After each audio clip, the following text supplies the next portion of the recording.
it appears that Joe Biden might be looking at putting a Republican in his cabinet. Oh, here we go.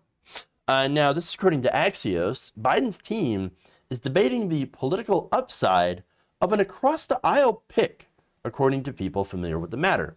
Let me just solve that one for you all right now.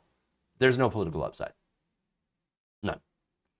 In fact, there's no upside at all. Why would you put a Republican in the cabinet? That is a ridiculous idea. But anyway, no, the good news is it's not set in stone. He could still go with a fully Democratic cabinet. And by the way, that doesn't necessarily mean it's a good thing either. Neera Tannen's a Democrat. She ain't no good in the cabinet. Pete Buttigieg, Democrat, not good in the cabinet. Okay? As transportation secretary. So a lot of his cabinet picks are just garbage, neoliberal trash. Nonetheless, they're not Republicans at this point, which would be basically the only step worse. Anyway, and so Biden has expressed interest, according to the report, in using a pick to reach across the aisle in a way to signal red state Americans that he understands their concerns and plans to address them. Hey, you know what could really address some of those concerns? Increase wages, do a $15 minimum wage, which could actually happen in this, and guarantee health care through Medicare for all. Well, that would address, because again, you have even a sizable amount of Republicans that think the current healthcare system is a disaster and would be open to opening up Medicare for all, for everybody. So, imagine if we actually did that. That would be great. Fantastic. Because those things are actually popular with the majority of Americans. Now, is Joe Biden going to do that? No. Of course not. No. He's actually looking at putting in a possible Meg Whitman type of Republican. And so, not only is Biden looking to reach out with the Republican Commerce Secretary, because that's the position that she's looking at, right? But one that is actually hated by Republican voters, which is the biggest irony here. And so, as the article notes, some possible Republican picks like Whitman, the former Hewlett-Packard CEO, are considered rhinos or traitors by the new Republican base. Well, then what's the point? Honestly. So you say, I'm going to reach out to Republicans by picking a Republican to be my Commerce Secretary, who, by the way, is basically the quote-unquote ambassador to the business world, right? So obviously, you're picking somebody who's pro-corporate, who is going to be in favor of the corporations as Commerce Secretary. Let's be honest about that. That the Republican base hates. What's the point? There is no point except for this. Political cover.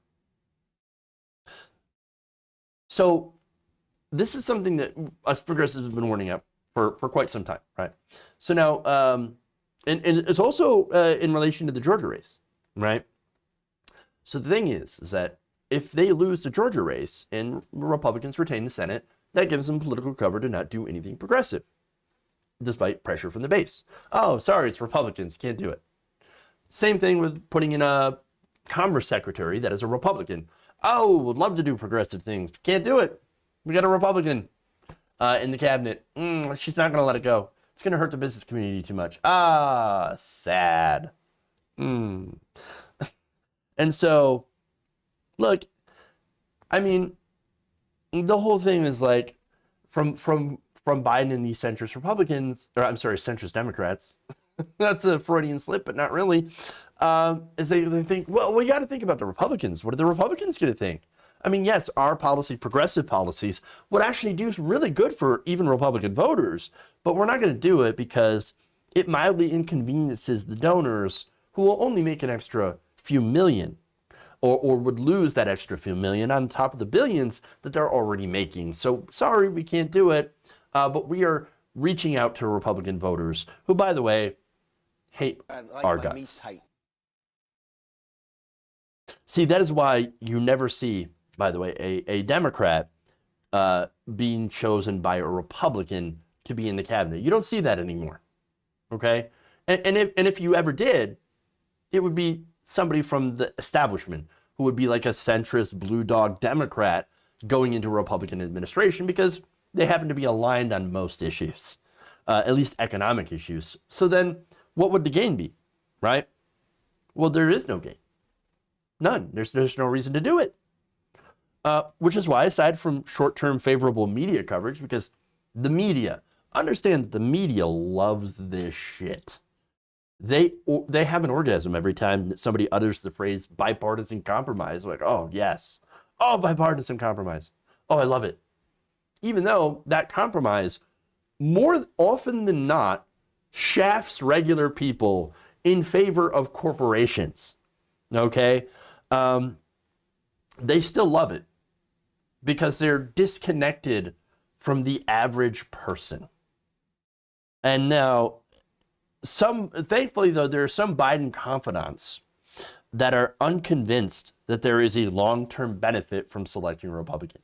That's the most credit that you can give them. Why? Because, well, I mean, I don't understand why you would think that the Republican Party is a party that you can compromise with, that you can actually have a conversation with.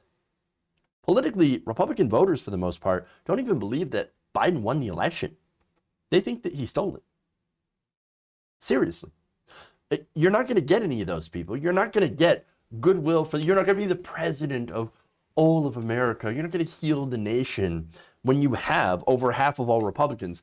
And even some polls going into the lower 80s that believe that Trump still won the election, actually won this election, and that Biden had cheated and stole the election through massive voter and electoral fraud, and that they believe Biden, like, is going to institute gay marriage, forced gay marriage for everybody, and then is going to go and steal your child's adrenochrome.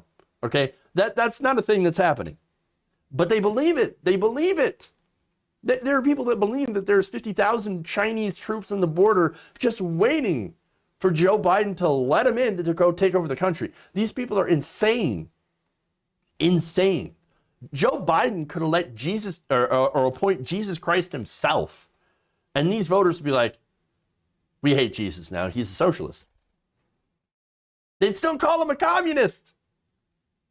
You can't reason with some of these people, okay? And by the way, the Republican Party, as a result of the insanity of the base, which has kind of like been like a one feeds into the other, and it's like been just vicious cycle of insanity, will not work on anything. They will work to obstruct anything but either basic governments or corporate welfare.